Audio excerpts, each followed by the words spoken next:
దీనమ్మా ఏంటి నాన్న ఇవాళ కూడా చేపలు కోరేనా తొక్కలా ఏటైనదిరా? నీకేట అవ్వలేదు. చిన్నప్పుడు నేను చేపలు తిని తిని వచ్చని తినేసాను. మీ తచ్చలు కూడా రేపు మాప పోయేట్టున్నాయి. ఎందుకు అంత కోపం? కోపడకూడదు కోపడితే ముసలోళ్ళు అయిపోతాం. ఇదో నాన్నోయ్ ఏట్రా? చెప్పింది మనసులో ఎట్టుకోకు, త్వరలో ముసలోడు అయిపోతావు.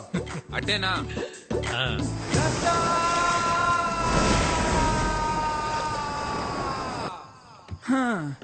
ఓళ్ళైనట్టే ప్రేమించిన అమ్మాయికి మనసులో ఉన్నది చెప్తారు. సంతోయ్ నువ్వు నోటికి వస్తే అదే చెప్పాలరా రాసి. అందుకే రా ఇది. ఏటీ మూమెంట్ ఇది ప్రేమ పుస్తకం, తెల్ల కాగితం. ఇటుతో ఏం చేస్తావరా? దీనిలో ఉన్న ప్రేమ అంతా దీనిలో నింపేయాలంతే. నీ మూమెంట్ నింపు ఆ. ప్రేమంటే ఆ, ఓ లైలా మజ్నూలా, ఆ. దేవదాసు పార్వతిలా, ఓ రోమియో జూలియట్లా, అదో మాదిరిలా ఉండాలరా. అయినా ఈ దేవదాస్ తెలుసు, ఈ మజ్ను తెలుసు, ఈ రోమియో జూలియట్లా మొగాళ్ళోళ్ళరా. ఎవడికి తెలుసు? ఓ నీకు తెల్దా? రోమియో జూలియట్ తాయింత గట్టి పలికేస్తుందంటే ఈడే మొగాడా ఏంటాడు రాసే. ఆడే అంటావా? ఆడే ఈ కాగితం ముక్కతో నువ్వు వాళ్ళ పక్కన చేరిపోతారా రాసి. చేరిపోలే. రాయణం గారికి తెలియపోతే ఒక లక్క, తెలిస్తే ఇంకో లక్క. ఇంతకీ లెటర్ అయితే రాస్తాం కానీ ఇచ్చేదెవర్రా? ఓ బాబోయ్, నాకు దీనికి ఎటువంటి సంబంధం లేదురా బాబు. అప్పుడు తొలిపోయి ఒట్టు, నేనైతే ఈ మూమెంట్ చేయలేదురా బాబా. ఈ మూమెంట్ కి అమర్తాలు ఎందుకురా?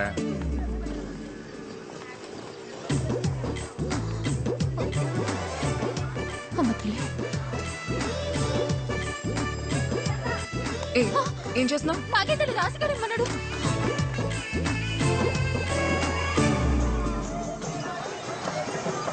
టెన్షన్ ఉంది తాలింపు. దేనికి? బేవం లెటర్ చదివి ఉంటదంటావా? ఉంటుందిలే. ఇంతకీ వస్తుందా రాదా? ఈ బసి బేబం చూడ్డానికి ఆ బేవు మొత్తం లేరా. రాయణం గారు వచ్చి పట్టలేకపోతే బంగారు పాప తిద్దు మొదలవుతుంది కదా.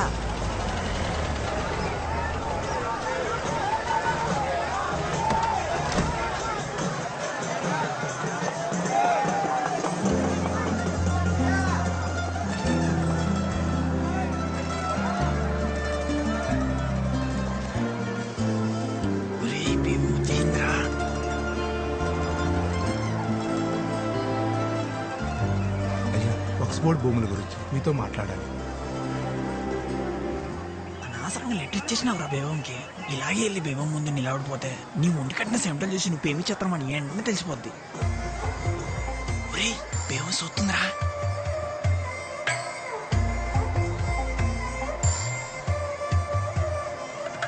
పిలుస్తుంది, ఎల్లా నీ ఎల్లా. ఒరే ఎల్రా, ఒరే పిలుస్తుంది బేవం, ఎల్రా. బయట సత్తు నువ్వురా. అలా సైక్ చేసేస్తే అందరూ వెళ్ళకూడదురా, నువ్వు ఒక్కడు వెళ్ళాలి. వెళ్ళా. అందరూ సిద్ధంగా ఉండండి.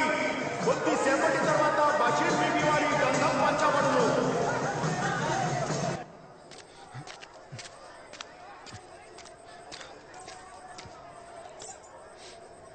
ఏంటి మన పేరు అడిగి పిలవకుండా వెళ్ళిపోయావు?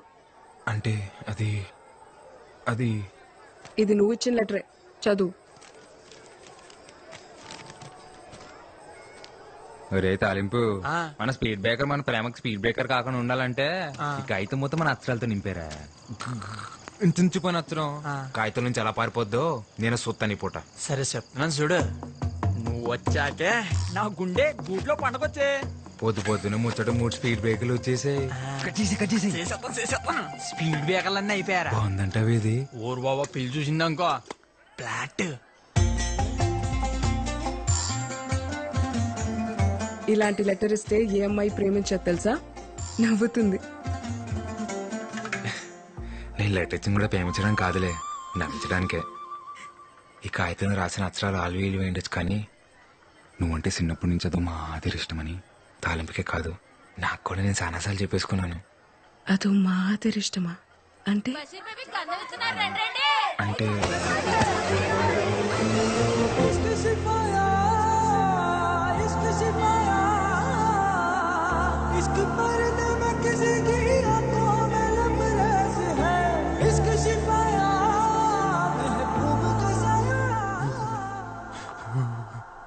డాక్టర్ రాత్రి నుంచి చలిజ్వరంతో వణికెత్తున్నాడండి.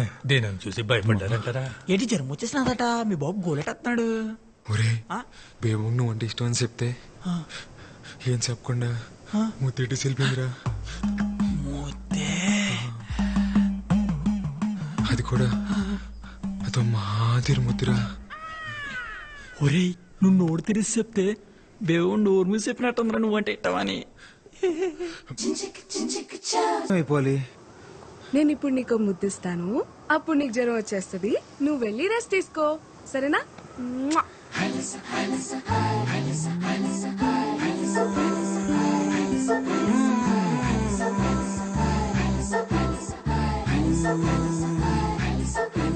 బేబమ్మని చూసి 3 రోజులు అయిపోయింది. సొక్క బానే ఉంటుంది కదా. రే దాసు నువ్వు కూడా రా. లో, ఈ మూడు చూసి నాన్న నేను వస్తాను. నువ్వు ఎక్కడికి రా? నేను వస్తాను. నువ్వెందుకు రా మీటింగ్? నాన్న నేను వస్తాను అంతే. సరే పద.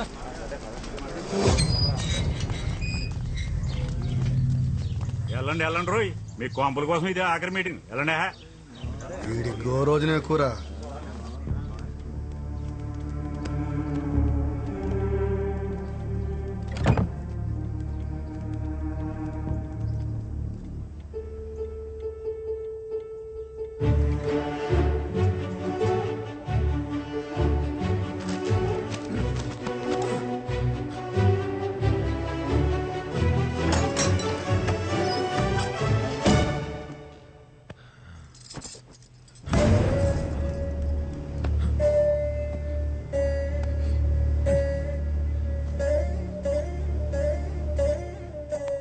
నమస్కారం అమ్మా, నా పేరు ఆసి. బేబమ్మ నా విషయాలు మీకు చెప్తుందో లేదో తెలియదు, కానీ మీ విషయాలు రోజు చెప్తుంది. బేబమ్మకు మీరంటే చాలా ఇష్టం అమ్మా. మీరేమనుకోపోతే ఒకసారి బేబం చూసొస్తానే. రాయన్ ఫిషింగ్ యార్డ్ వల్ల రాయనం గారికి ఎన్ని ఉపయోగాలు ఉన్నాయో పక్కన పెడితే అంతకన్నా ఎక్కువ ఉపయోగాలు మీకే ఉన్నాయి. ముఖ్యంగా మీ పిల్లల భవిష్యత్ చాలా బాగుంటుంది. దూరంగా ఉండి కావలసినప్పుడు సముద్రం మీదకు వెళ్ళొచ్చు. రాయనం గారు మీకోసం ప్రభుత్వంతో మాట్లాడి మీకు పక్కా ఇళ్లు కట్టించేలా చూస్తారు. అర్థం చేసుకోండి. ఇదెక్కడ న్యాయం బారో గారు? తెల్లారితే మేమంతా సముద్రం మీదకి బతికేటోళ్ళమి. మీరేమో ఇప్పుడు ఊరవతల 4 కిలోమీటర్ల దూరంలో ఉండమంటారు. అదెలా కుదురుతుంది? రాయ్ ఇక్కడికి అక్కడ పెద్ద తేడా ఉందిరా. అలా అంటారేంటండి? ఎత్తుపై నీళ్లు ఎప్పటి నుంచో అలవాటు పడిపోయాం. ఇన్నేళ్లు సముద్రం మా ఇళ్ళకొచ్చి పలకరించిపోయిందే తప్ప పాడు చేసిపోలేదయ్యా. సాపల్లాంటి బతుకులయ్యా మావి. నీళ్ళకి దూరం ఎట్టేస్తే పానం గిలకిలా కొట్టేసుకుంటది. ఎంతైనా ఉప్పుగాలి తగలకపోతే ఊపిరాడదయ్యా మాకు. మీరే దయ చూడాలయ్యా. మీరు బోట్లేసుకుని సముద్రం మీదకెళ్లాలన్నా, మీ 5 ఏళ్ళు నోట్లోకెళ్లాలన్నా అది నా దయ వల్లే చాలయ్యా. అవునయ్యా. కుదరదండి. ఫిషింగ్ యార్డ్ కట్టడానికి మేము అస్సలు ఒప్పుకోం.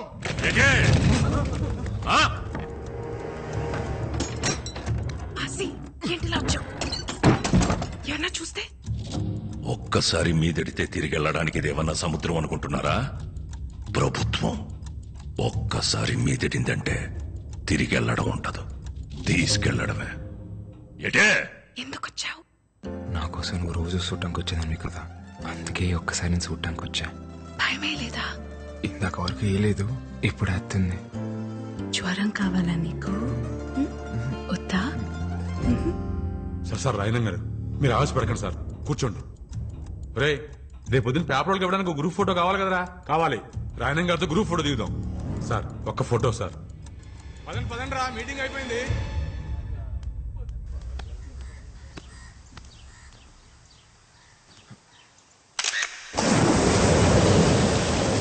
మేమనుకున్నాం మీ నాన్న మా ఇల్లు కలిసి అయితే మేము ఎక్కడ బతకాలి? మీలా మాకు 2-3 ఇల్లు లేవు. ఆసి రాత్రి మళ్ళీ కల్లోకి వచ్చావు. ఇప్పుడైనా మచ్చ పడిందేమోనని. నేనే మాట్లాడుతూ నువ్వే మాట్లాడుతున్నావు. ఇలా రా రా, నీకు జ్వరం రప్పించేస్తాను.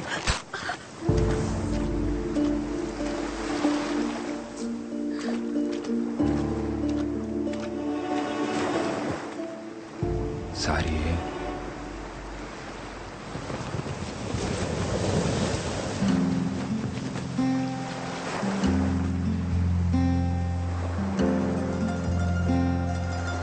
ఇప్పుడు నాకెంత కోపం వచ్చేస్తుందో తెలుసా? కానీ నేను ముసల్దాన్ని అయిపోతే నువ్వేమైపోతావో అని నేను కోపట్లేదు. రా ఇంకొంచెం దగ్గరికి రావచ్చు ఆసి గారు. నీకెళ్ళు లేకపోతే వెళ్ళి సముద్రంలో బతుకు. నేనైతే నువ్వెక్కడున్నా నీతో బతకగలను.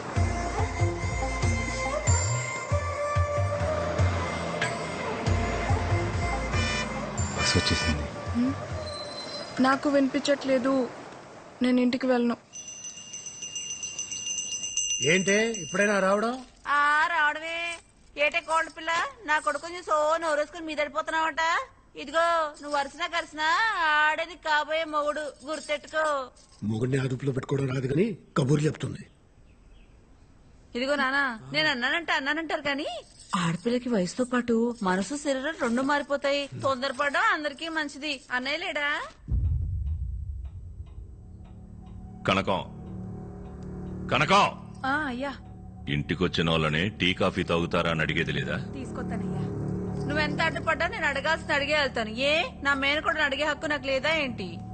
ఈ ఇంటి కూతుర్ని అడిగే హక్కు నీకెప్పుడూ ఉంటాది, కాని పొందే అర్హత ఇప్పుడు ఆ ఇంటికి పోయింది. ఇంట్లో మనిషిని కాదని జాతి తక్కువ దాంతో పోయి సంసారాన్ని బజార్నేసుకున్నప్పుడే ఆడికి ఈ ఇంటికి బంధుత్వం తెగిపోయింది. ఇప్పటికిప్పుడు నీ మొగుడెక్కడుంటాడో చెప్పవే.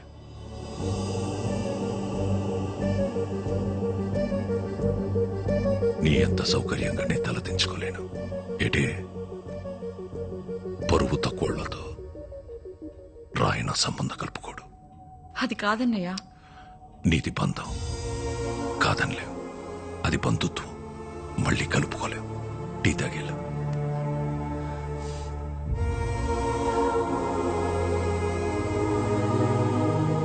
మా ఇంటికి వెళ్ళి తాగుతానులే.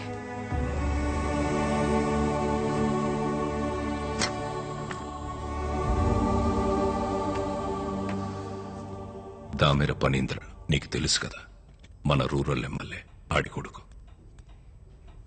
మనోడే 2 రోజుల్లో వాళ్ళు చూసుకోవడానికి వస్తున్నారు.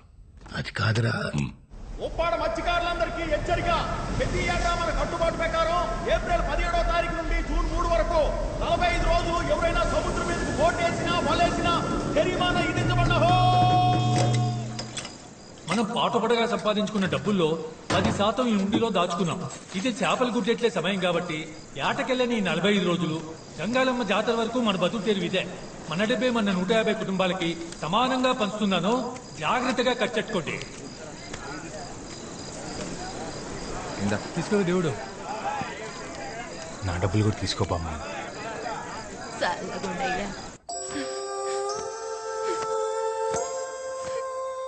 ఎవరు 2 రోజుల్లో నన్ను చూసుకోవడానికి వస్తున్నారంటమ్మా.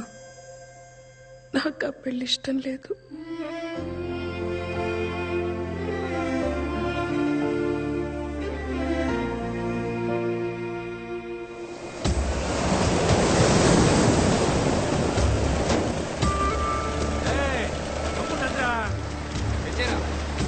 అందరూ వచ్చేసినట్టేగా. వచ్చేసాను నాన్న. పడవలన్నీ ఒడ్డెట్టయిందిరా. ఆయన గారికి లెక్క చెప్పాలిగా.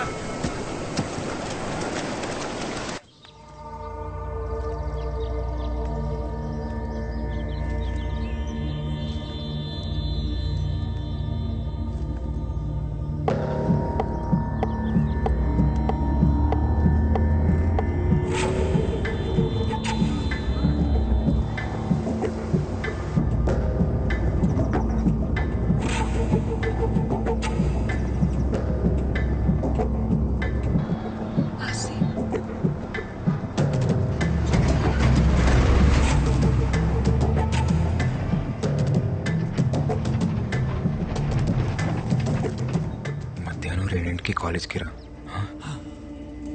ఒళ్ళు చూడలే, పదరా పోదాం. త్వరగా ఎక్కువ పోనీ. రే, అందరూ బొట్టు ఒడ్డును పెట్టేశారు కదా, పిల్ల చెల్లాని కనికరించకండి. నోటి దగ్గర కూడుందని కూడా చూడకుండా రోడ్డు మీదకి లాగి పరేయండి. తెల్లారేసరికల్లా వాళ్ళ ఇల్లున్న చోట్ల రాయనం ఫిషింగ్ యార్డ్ అని బోర్డు కనపడాలి. అట్టగే